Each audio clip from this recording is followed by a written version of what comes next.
Welcome to the Andrew Holland Podcast, where we talk about business, entrepreneurship, and everything in between. Now, here's your host, Andrew Holland. Hello, everyone, and welcome to another episode of the Andrew Holland Podcast. I'm your host, Andrew Holland. I'm a businessman. I'm an entrepreneur. I'm a CPA that's worked in the investment and financial services industries. I've also started multiple companies that have achieved millions of dollars in revenue, and I've sold companies with multi-million-dollar valuations. You can find more about my background on our website, theandrewhollandpodcast.com. Join us in conversations that we have outside of the podcast each week over Twitter. My Twitter handle is A Holland Podcast. That's A Holland Podcast. So follow us there. Lastly, subscribe to our YouTube channel, the Andrew Holland Podcast, to get the weekly updates when we post the video version of the podcast every Wednesday. Thank you so much for joining us each and every week to talk about business, entrepreneurship, and everything in between. You may, if you've been paying attention to the news over the last 2, 3, 4 months, have heard the term artificial intelligence. And I'm often asked or find myself in conversations with other business owners about what is this artificial intelligence? Is this artificial intelligence coming for my business? How is it going to impact my business?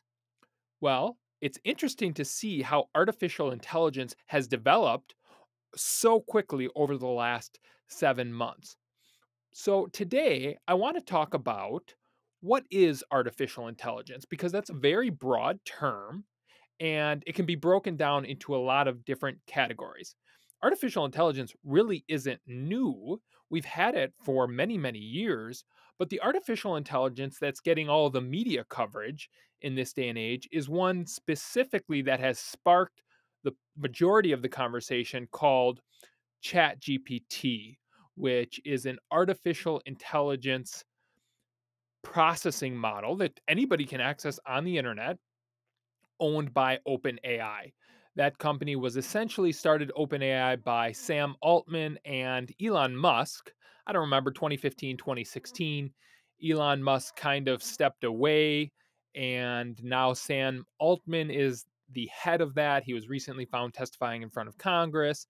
And so if you search up artificial intelligence or ChatGPT in Google, of course, OpenAI will come up and ChatGPT will come up, where you can actually work with it. And we'll talk a little bit more about that. And I encourage everybody to try it and figure out what is this ChatGPT that everybody's talking about. But I think it's important to talk about, in general, what is artificial intelligence and why has it all of a sudden become such a big talk in the last 7 months. And then once we've defined it and talked about it so that we can narrow exactly what we're talking about when everybody's saying this artificial intelligence in the media, what industries is going to most affect? Of course, nobody knows the future, and we can all see technology is changing so many different industries, not just in artificial intelligence, but microchips. You go down the line, look at the progress of computers, cell phones. Technology is basically everywhere in all of our lives. And so, how is artificial intelligence going to change our lives? And what industries is it most going to affect? And then we can talk about, is artificial intelligence coming for your business?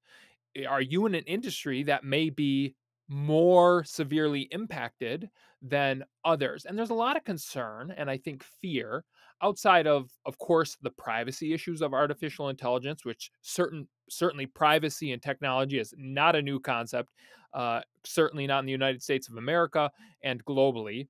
The transparency, and that's one of the big concerns with artificial intelligence. And again, we're going to define what that term means because it's very broad, but what's being talked about in the media is a specific type of artificial intelligence, focusing around what we are able to see and use right now, ChatGPT. And there are many others, but that's the one that's gotten the majority of the conversation. And then if you are in an industry where it's coming for you, what should you think about? I encourage people, instead of looking at it as a threat, look at it as an opportunity. And again, I'm going to set aside the privacy and the transparency, and I'm just going to focus on the practical applications in business.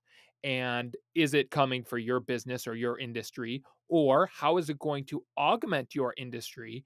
And should you be, if you have the opportunity to do so, utilizing artificial intelligence in your business to be at the forefront of that technology curve? So let's start with, what is artificial intelligence? Well, I'll tell you exactly how I got this definition. I'm just going to read it directly from you. I went to ChatGPT, artificial intelligence itself, and asked, what is artificial intelligence? And of course, it spit out a very long description of what it is. I'm just going to read the first paragraph of definition that it gave me, and we'll use that as the basis for the rest of our conversation. So, ChatGPT, again, this is artificial intelligence, giving this definition to me. Artificial intelligence refers to the field of computer science that focuses on the creation and development of intelligent machines that can perform tasks that would typically require human intelligence.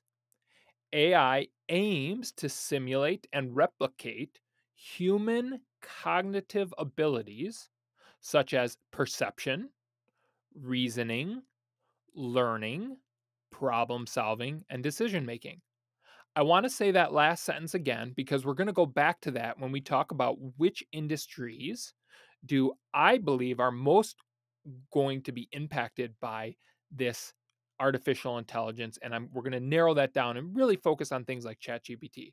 So AI aims to simulate and replicate human cognitive abilities such as perception, reasoning, learning, problem solving, and decision making. Now, artificial intelligence can be more broadly broken into two categories. And you have narrow artificial intelligence, which is also known as weak artificial intelligence. And that's essentially designed to perform one specific task.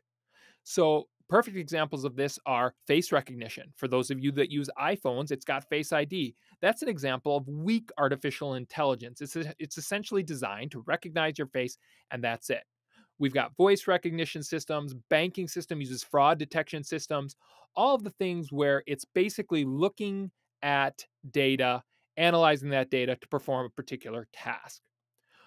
That one, of course, is a first stepping stone for even getting into the broader or another broad context of general artificial intelligence, also known as strong artificial intelligence.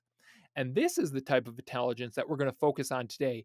And it's the one that really has given everybody more of a pause for concern, because ChatGPT is more general artificial intelligence, also known as strong artificial intelligence. So that is where it's not just designed to perform a specific task, but it's given the tools and it's the code, really, where it can analyze a particular situation, learn from that situation, and then apply the cognitive skills that it learned from that situation to multiple different applications. And that's really attempting to replicate human cognitive abilities. And of course, we've all seen some of the movies, iRobot, and there's a lot of them out there, where the fear with artificial intelligence, and we talk about artificial intelligence and robotics, and usually you don't have robotics without artificial intelligence. And we'll talk a little bit about robotics and how they can augment certain industries using artificial intelligence a little bit further in this podcast. But the idea of strong artificial intelligence, or the concern, I should say, is, will these artificial intelligence, however it manifests itself, whether it's a computer, whether it's code written into robotics, individual moving, I don't want to say beings because they're not sentient, they're just pieces of metal, but will they ever be able to expand past human cognitive abilities and take over? We can talk about that, and of course that's a concern, but we could have this conversation for 5 hours, and I by no means am an artificial intelligence expert, But what I do know is how I've utilized artificial intelligence in my businesses and how I'm trying to understand it and be on the forefront of it so that when I see opportunities to utilize it in business and recommend other business owners and entrepreneurs utilize it, I can provide that advice. But there are people far more intelligent than I am, and I don't understand code. But of course, just like any good company, you have people with different skill sets. So we're going to focus on the business applications as an entrepreneur or a business owner of artificial intelligence. So we've defined artificial intelligence, we've broken it down into narrow or weak AI and general or strong AI. We're going to focus on the strong AI because that's the one that's really concerning. The weak artificial intelligence we've seen for 10, 15, 20 years, face recognition, voice recognition, fraud detection systems, playing chess. If you play games and you say you want to play against the computer, all that is an example of weak artificial intelligence.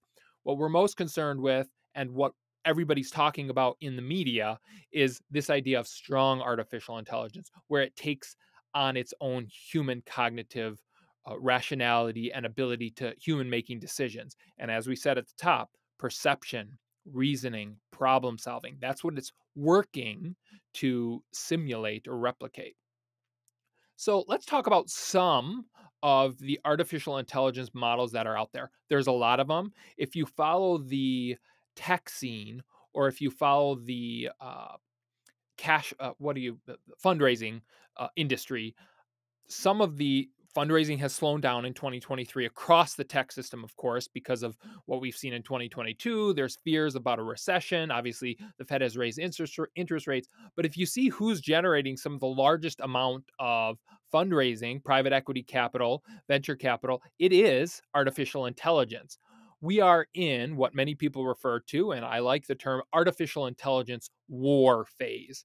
ChatGPT really came on the stage. There's a lot of them that have been around, but what really sparked this conversation was ChatGPT being released to the public in November of 2022. And when it came out, I was fascinated by the idea. And if you have not tried ChatGPT, I encourage you to do so. There's no better way to figure out and test what this artificial intelligence is capable of than trying it yourself. So if you go to Google, you go to any search engine, Bing, and you type in OpenAI, you'll eventually get to ChatGPT. You can type in ChatGPT. They will want you to log in, which is another kind of scary thing about artificial intelligence. And again, this is where the privacy issue comes in. It can see everything you're typing in, all the questions, and of course, behind ChatGPT is a large organization, OpenAI. What do they do with that data? We've had that question with Google, and what are they doing with your data? Apple. So those are some of the privacy and transparency concerns that we could all have a long conversation about. I want to set those aside and just recognize they're there, but focus on the business ramifications of this, as opposed to the upheaval of society or the potential to do so because of some of these large organizations, artificial intelligence having so much of our data. So go to ChatGPT and type in whatever you want. Essentially, when it launched version 1 in November of 2022, it was very robotic. So I tested it pretty much the month it came out. It might have been the beginning of December. And it was kind of cool and fun to play around with and ask it questions and tell me to write poems and stories. How it originally came out was it was essentially a user interface that allowed you to gather data. What I describe it or like to describe it for people who are maybe perplexed by this whole concept, because it is a very complex topic, was a Google on steroids. So you type something into Google and it gives you search engines. And of course, they have Google AdWords where people can pay to be at the top. OpenAI was really meant to be an encyclopedia of everything, but it is aimed to take a step further in that it would, and I, of course, don't understand exactly how it works, and only the coders and everybody that are developing it understand it. And I doubt that there's anybody who fully understands everything that's happening. And that's kind of the scary part of artificial intelligence. But you could ask it to write you a poem. Let's say that it was Christmas time when it was released or just before Christmas time. Hey, I've got 5 different people that I need to write a Christmas card to. This one likes sports, this one likes babies, this one likes pets.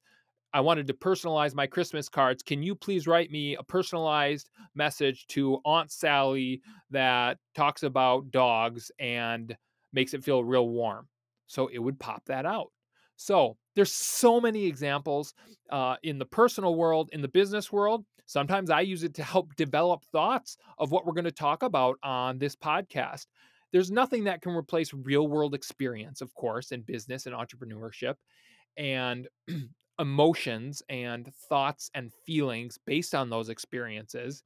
And I want to talk a little bit about that with artificial intelligence as it relates to business. That will never be able to replicate real human interaction in spite of what people think or say, but we'll get back to that. But that is what this, when it was launched, could do. But it was very robotic and it wouldn't always give the best answers. Well, fast forward 4 months, and by March, OpenAI had released version 3 or 4 of ChatGPT. And in my testing of ChatGPT, and again, we're focusing on ChatGPT, we're going to talk about just a few of them, just to give you an idea of what everybody's talking about. But by March, when version 4 had released, it was a whole different animal. And the thing that surprised me, but also scared me, was how quickly, in the short period of time, they were able to take a relatively robotic natural language processing system, so to speak, but it was far stronger than that because that natural language processing can be more of a weak AI. But basically, a it's almost human. That's what's so scary about it. How they could take, but you could tell it was a robot. Now it's getting to the point by version 3 or 4. I don't remember which one launched at the end of March. I think it was 4. The responses were much more emotion driven, or they could provide emotion. They were much more human like. And it was, I don't want to say it was impossible to tell that any answers or stories or articles written by the updated version of ChatGPT, you almost couldn't tell that it wasn't a human, but you almost couldn't tell it wasn't a human at all. And that happened in a matter of 4 or 5 months. So that's why, if you've been paying attention and you've been hearing about artificial intelligence, everybody is talking about it because it's impacting so many industries and it's doing it relatively quickly. We've always known the technology industry changes at the speed of light. And they have a new iPhone model every 12 months. Microchips are getting stronger and smaller. Basically, it seems daily, but of course, that's not the case. So, in this technology, it's taken that speed of transition and increased it, in my opinion, by just tenfold. And that's the scary piece. And that's why people are concerned that it gets out of control. But so, ChatGPT is what we've talked about. Now, there was one that came out, and that one's focused more on data. And you type something in, and the data comes out. But it couldn't really it wasn't getting to art or pictures. Well, Midjourney, a good example of another artificial intelligence, was Midjourney, that was basically focusing on the art world. And you could type a scene and give it a description, and it would pop up a digitally determined image based on the description that you provided. Now, one of the things that how this is developing artificial intelligence, whether it's ChatGPT and or an image, the I'm just going to call them AI to be generic. I was going to say robots, but they're not. The AI is only as good as the inputs that it has received, meaning the garbage in, garbage out. The more information you give it, the better output, or the closer the output that you're going to get to what you're looking for is going to be.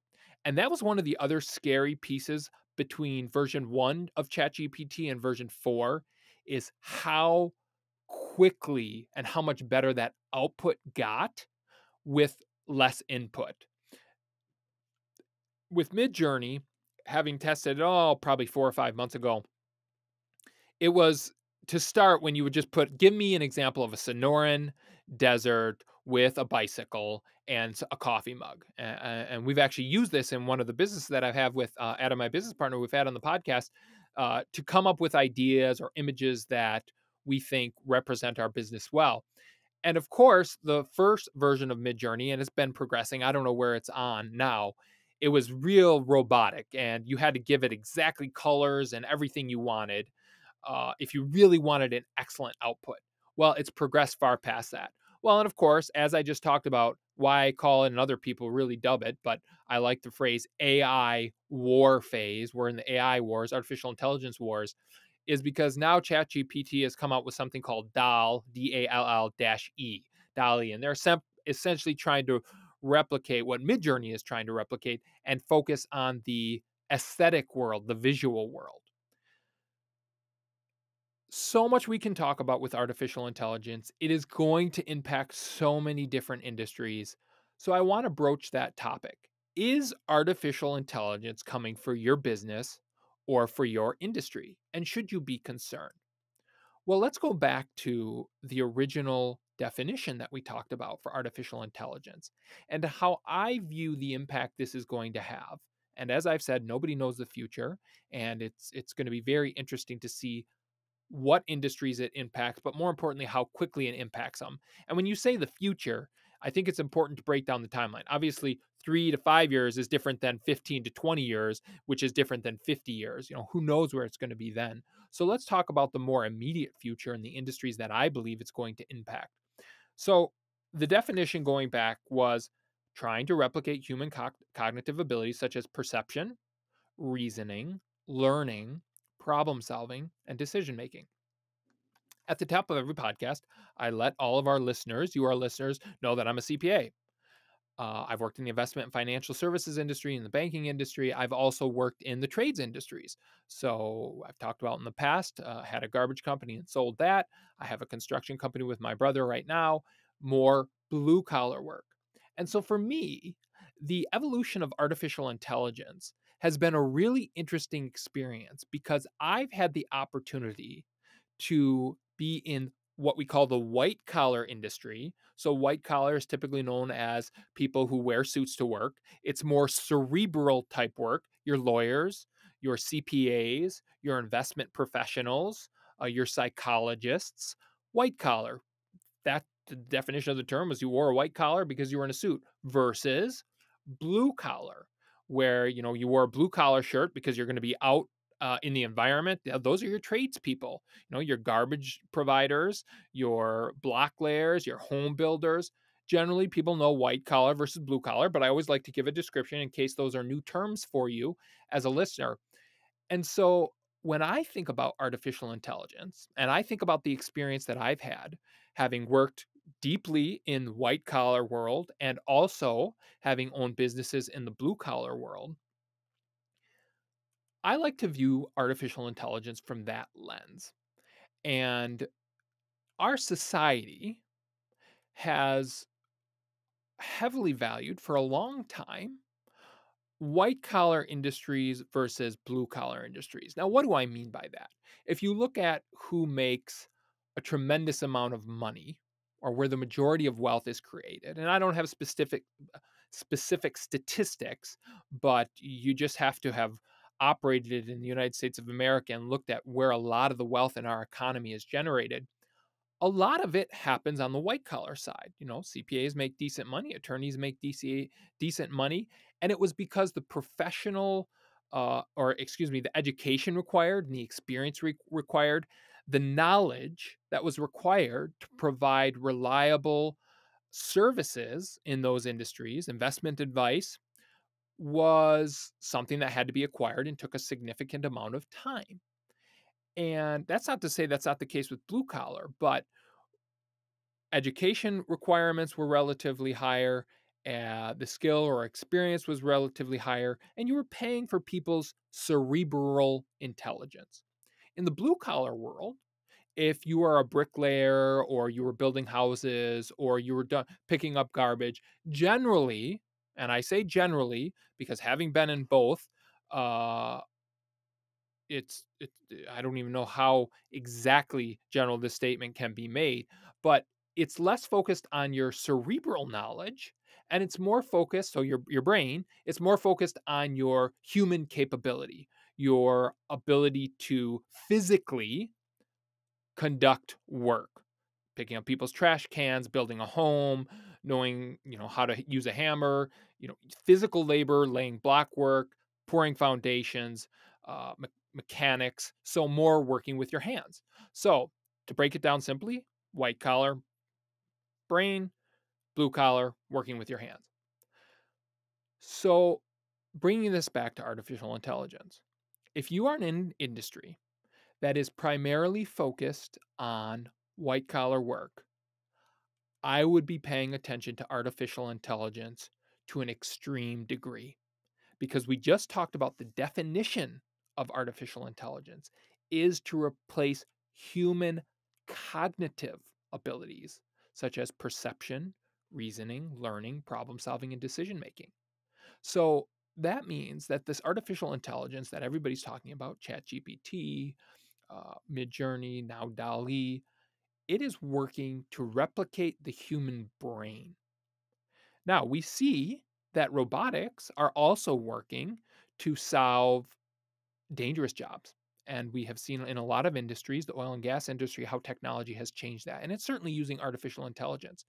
But the sweeping change that's occurring right now in artificial intelligence, I believe, and we are seeing, is primarily impacting white collar work because that's exactly what it's trying to replicate and or replace. So let me give you an example of a few industries where we've seen open or ChatGPT really changing the industry. When you go onto ChatGPT, I want you to go there and type in, write me a 500-word essay on the differences between the oceans and lakes and how you would handle or treat algae in an ocean versus a lake. I just made that up. I don't even know if that's a thing, but see what it spits out. So much of what ChatGPT is doing is trying to basically mimic what a human mind would put out. It's interesting. If you look at the media and you look at the newspaper industry, I think that's one of the industries, if you are a journalist or you are a writer, that I'm going to use the word decimated because it can get that dramatic and it's starting to get that good, where it can replicate stories or articles just like a human can. So if you are a writer and you're working for an organization and they say, hey, this is our product, we need to write an article about this product, ChatGPT is getting pretty good. Now, is that going to replace all writers? I don't know. I don't know the answer to that question.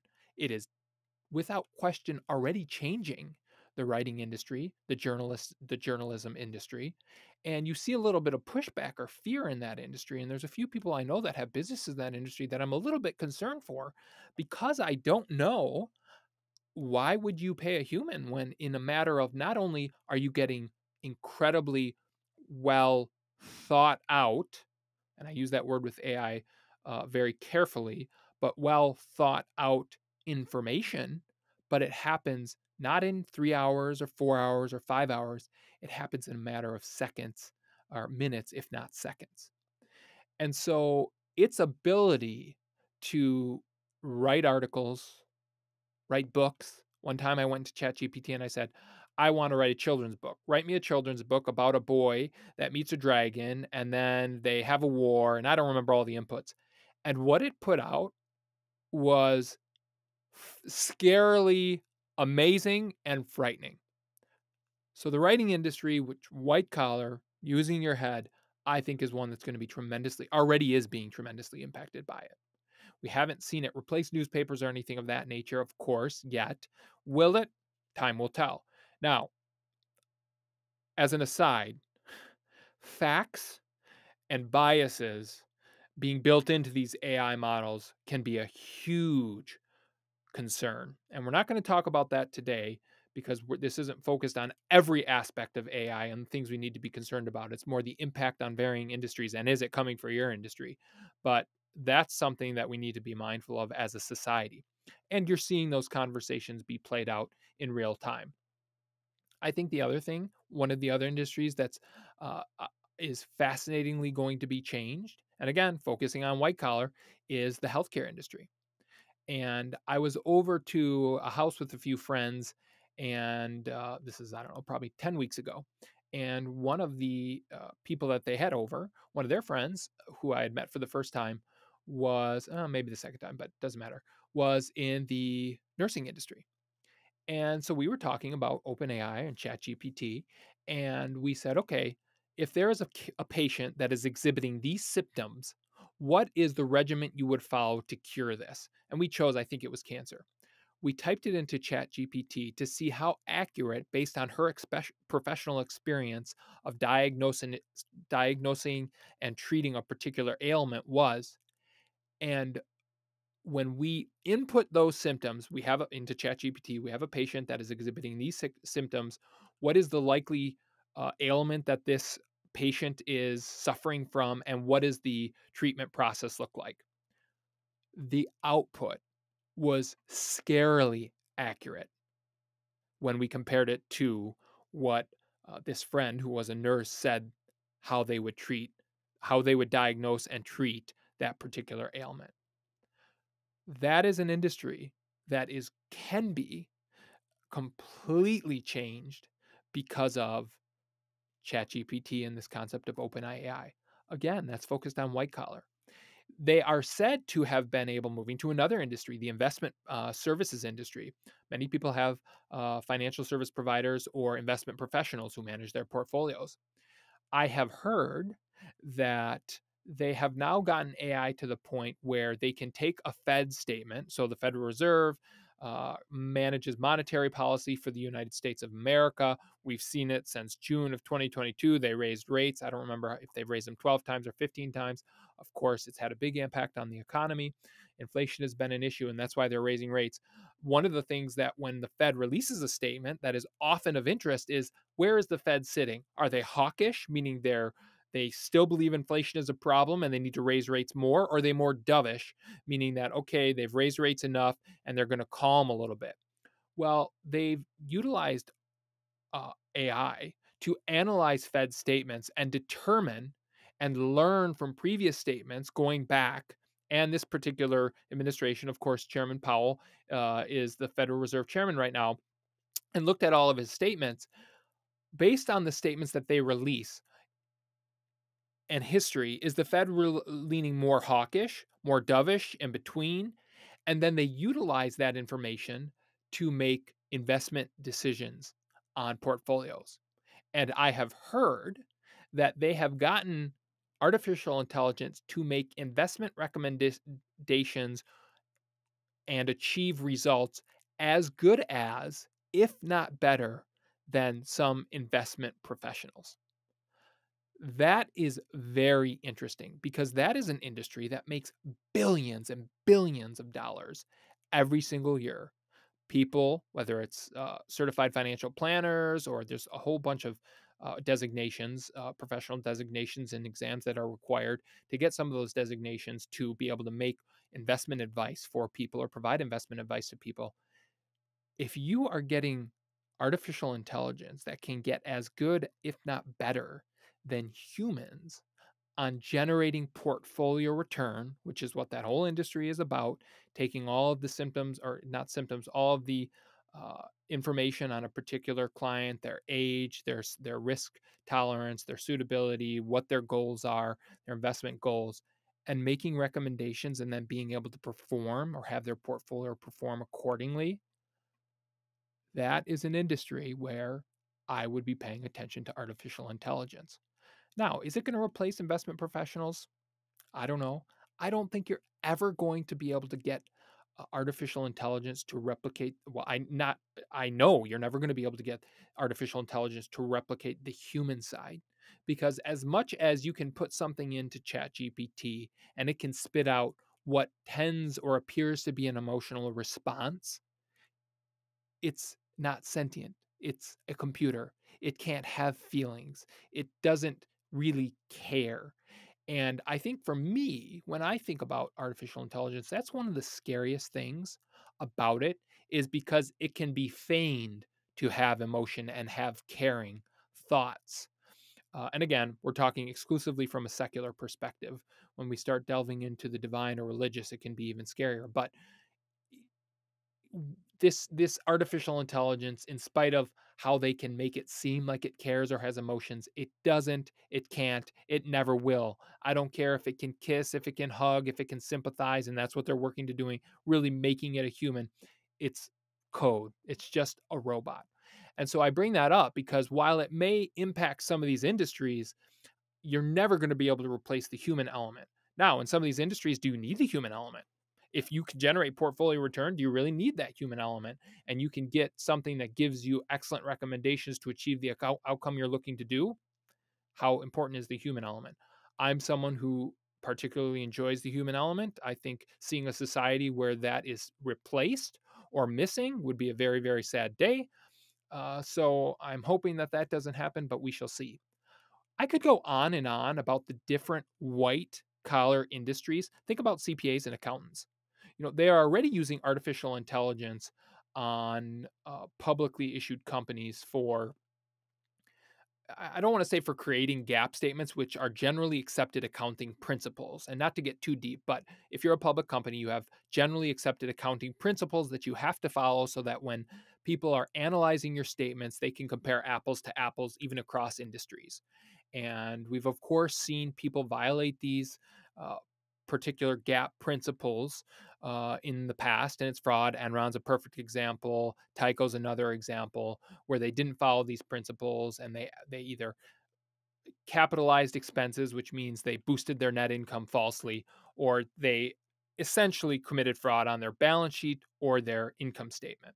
And so that, of course, had an impact on the the investment world and what happened to their stock, and they lied about what was really happening, what the true performance of the company was. Well, I believe that artificial intelligence and its data learning ability and capabilities is going to be able to, we already know it's detecting fraud, but it's going to basically be able to look at the operations and the cash flows of companies and prepare generally accepted accounting principle or financial statements that are in accordance with generally accepted accounting principles. So that's a really interesting thought for an industry that I know well as a CPA, and how AI could, will it replace CPAs or what's it going to do? I don't know that you, again, remove that human element. And I don't know that the cognitive decision making rationality side of AI will ever get that good. I It's hard to think that it can, but I've been surprised at how amazing it has gotten so far. Point being, it's another white collar industry. Now let's go to the blue collar side of things.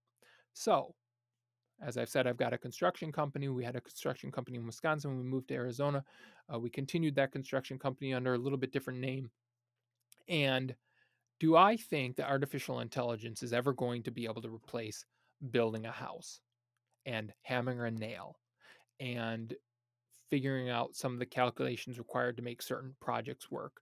My brother Caleb, who I've had on the podcast in the past, are working to grow the construction company here in the Phoenix area. And I'm on job sites on a daily basis. And I often think about, now, could AI ever do this? And the reality of the situation is, because it's so much, it's far less cerebral and much more labor intensive with your hands. It's almost impossible. Let's put it this way. I believe that its ability, AI's ability to impact, and when I say impact, I mean wipe out or replace to a large degree blue collar trades, is a long ways off. Laying bricks, just as I've said, framing a building, doing tile work, doing stucco work. You go down the list of all the trades that are required to build a new house, for example, or a new commercial building: electrician, HVAC, heating, venting, air conditioning. I just don't see artificial intelligence really being able to have a meaningful impact in those blue collar trade services in terms of completely replacing them. Now, What's interesting is in the construction industry, and this is something that Caleb and I look at a lot, is how can we utilize technology to make job sites safer, to do more laborious, repetitive things that are taxing on the human body and that don't necessarily require the human cognitive abilities that some of the other areas on a job site require. And you see robots being designed to lift drywall or to install windows. Very simple, that narrow, weak AI. And so, going back to our broad categories at the very beginning of this podcast, I believe that AI, in a narrow sense, is already having and can have a much more material impact on blue collar industries versus replacing them. Whereas I think the general AI, the strong artificial intelligence, could decimate or completely replace white collar industries. So, is artificial intelligence coming for your business? First question to ask is, are you in white collar or are you in blue collar? If you're in white collar, I would seriously consider understanding the potential ramifications of a proliferated artificial intelligence model in your industry. If you're in blue collar, I would be less concerned and I would think about what technologies are available utilizing artificial intelligence in a narrow sense that can actually improve or augment what I'm trying to accomplish in my business. And this is such a fun conversation because I love technology. It can be incredibly powerful, but it can be incredibly scary. And AI is part of technology, and robots are, we all, who doesn't love figuring out what robots can do? And my brother and I were watching a video the other day of a basically automated restaurant. It can make pizzas, it can make hamburgers, and I don't remember the name of it, but the entire experience is automated. So when you're thinking about your business, and I don't have this podcast to scare you because a lot of people hear AI and they just think, oh, that's for someone else, or they feel threatened by it, so they ignore it. Well, that is not the right approach to take as a business owner. And if you've had any experience as an entrepreneur, you know, and I know this a lot from experience, that when there's a problem, it only gets worse if you try to ignore it. It doesn't go away unless if you stare it in the face, acknowledge it, and then come up with a solution to either mitigate the problem or the risk or help alleviate the potential impacts of that problem or that risk. So, if you're one of those people have heard artificial intelligence and you think to yourself, that's not for me, wrong. Don't take that approach, whether you're a business owner or not. If you're one of those people have heard artificial intelligence and it scares you, and so you just ignore it or don't look into it, bad approach, especially as a business owner. You don't have the benefit as a business owner of taking that approach. And if you do, especially in white collar industry, but across all industries, shame on you when it has a huge impact and you're blindsided, because this is happening fast, but it's not happening so fast that you can't stay ahead of the curve. And so you have an obligation to yourself, to your employees, to your customers to be paying attention to what's going on in the artificial intelligence world and how it's going to impact your employees and your customers. And as opposed to viewing it as a threat, I encourage you to learn it, understand it to the best that you can, and we're all learning together, and figure out, how can I use artificial intelligence to augment, to enhance either the services I'm provided to my customer or the products that I'm developing within my company. If you just view it as a threat, you're going to get blindsided by it. But if you view it as something that could, especially in white collar, completely revolutionize your industry, just like with any technology, learn it, understand it, because those who do that and those who figure out how they need to adapt and how they can bring this artificial intelligence into their industry, particularly in white collar industries, are the ones that, even if it does completely shift the journalism industry or the investment professional industry, it will create new jobs. It will create new opportunities, because I don't believe, and there's this debate that technology is going to replace all work. If you look historically speaking, and one of my majors was a business economics major. I remember talking, this is many years ago, 15, 16 years ago, about if you look historically and you actually do the analysis, technology does not entirely replace GDP, meaning eliminate jobs. Yes, certain jobs, but it actually, as technology proliferates and an industrialized economy utilizes technology to a greater degree, you actually see the average standard of living increase, GDP increase. So that means that, yes, it might replace particular jobs, but it creates opportunities in different industries, in different areas with different skill sets within the overall economy. And so that's what's important to think about as a business owner and entrepreneur about artificial intelligence. Sure, some jobs are going to be replaced. We've already seen certain jobs from technology be completely eliminated. And, I can't think of one off the top of my head, but just go over the past 30, 40 years. What jobs did we have 40 years ago that we don't have now because technology does all of it? So that's going to be the same thing with artificial intelligence. The thing that scares people, and I think it's important to be mindful of this, is how quickly this is occurring, as we talked about a little bit earlier. So don't ignore it.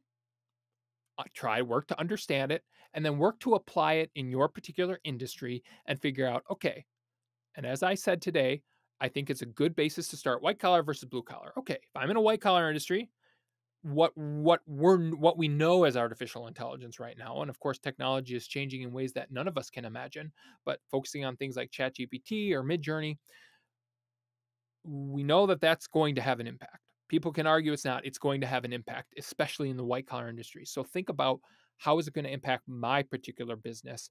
And is there something I can be doing to utilize that artificial intelligence today to ensure that I'm on the forward part of that technology curve as opposed to being left in the dust? If you're in a blue collar industry, and I think you should be doing this just in general, but understand artificial intelligence and think about, how is it going to be able to enhance what you're doing.